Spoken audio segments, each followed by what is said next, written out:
So, kung hindi to mismo yung kayo feeling nyo, hindi naman moonchild, then maybe this is someone connected sa work, business, kung kayo mga self-employed, why not?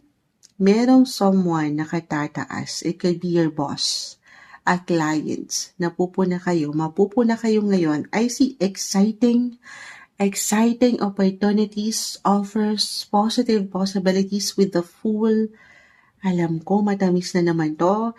Para kasing marami na kayong naisakripisyo. Aris, push kung push, laban kung laban. Lalo pa kung alam niyo yan sa inyong mga sarili. Patuloy kayo nagtatry. One more time. Try and try until you succeed. Ay, motto ni Moonchild nung elementary, Cherries. Ito yon. Ito talaga yon. I-claim na natin to, ha? Na merong kaliwanagan, higit kayong mapupuna, mapakikinggan, mapapansin, may pag-angat, may pag-level up pagdating sa inyong buhay.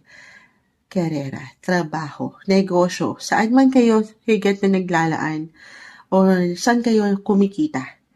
Okay, I see balance, practicality. At the same time, yung mga dahilan nyo kasi, narito, yung mga puso nyo. Pagdating saan? Sa family. Someone young or mature one sa family. Yung mga dahilan nyo to. Kung bakit kayo nanlalaban sa buhay. Yung bawat effort, sipag nyo guys. Claim na natin. Marirecognize kayo ngayon. Nasa mid-month pa lang tayo.